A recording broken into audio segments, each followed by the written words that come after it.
Hi dear students, welcome to H&S Bioinfo. Today's topic is respiration in plants. Respiration in plants. In plants.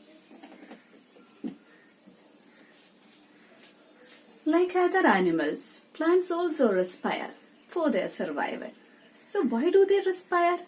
To get oxygen. They need oxygen to produce energy.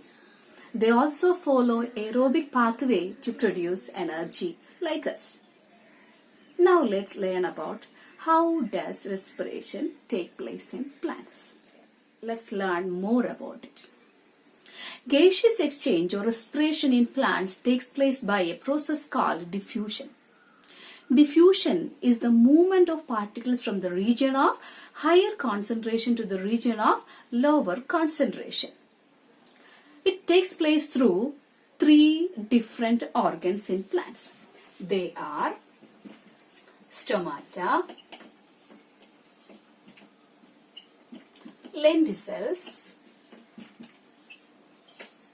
and root hairs. Root hairs. Out of these three, stomata are the major respiratory organs in plants. These are the tiny pores present on the surface of the leaves. These tiny pores can open and close. So while opening and closing, gaseous exchange takes place in the plants. They breathe in oxygen and they breathe out carbon dioxide. Gaseous exchange takes place during the time of photosynthesis. During photosynthesis, plants take in carbon dioxide and release out oxygen. So here, both respiration and photosynthesis are really antagonistic function. So during respiration, plants breathe in oxygen and breathe out carbon dioxide. While in photosynthesis, they take in carbon dioxide and release out oxygen. The next one is lenticels. Lenticels are the porous tissues that are present in the bark of the woody plants.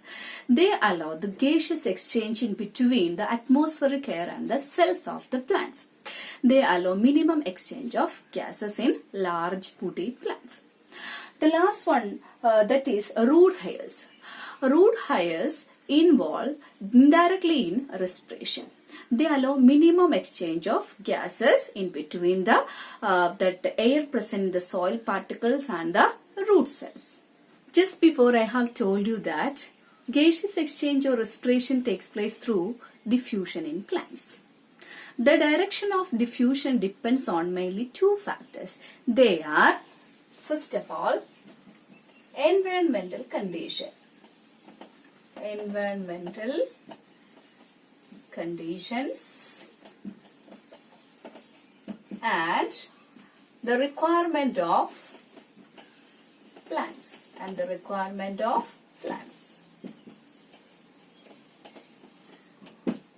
First of all, environmental conditions.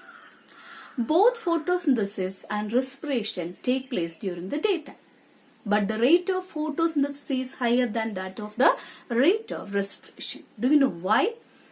Because the availability of sunlight is high during the daytime. So, photosynthesis will be the major event that takes place in the plant. But at the same time, what happens? Respiration is going on in the plants during the daytime. During the photosynthesis, plants take in carbon dioxide and release out oxygen, that you know. But this released oxygen is used by internal cells for respiration during the daytime, so that the rate of respiration is comparatively lower than that of the rate of photosynthesis during the daytime. But at night time, what happens? The rate of respiration is higher than that of the rate of photosynthesis. No photosynthesis occurs during the night time. Only respiration takes place in plants. So plants release a large amount of carbon dioxide into the surroundings during the night time. That is the meaning of environmental condition. So the next one, requirements of plants. When plants require more oxygen, they respire more. When they do not require oxygen, so they do not breathe. Because during photosynthesis, they get oxygen as byproduct in the cells. They utilize that oxygen for their energy production. so that they need not to respire more during the time of photosynthesis. That means during the daytime. So that's the meaning of requirements of plants. The more requirements, the more respiration. That means when they require more and more oxygen, they do respire. With this, I conclude my session. I hope you understood what is respiration, how does it occur in plants, what are the respiratory organs of plants. Thank you and have nice moments.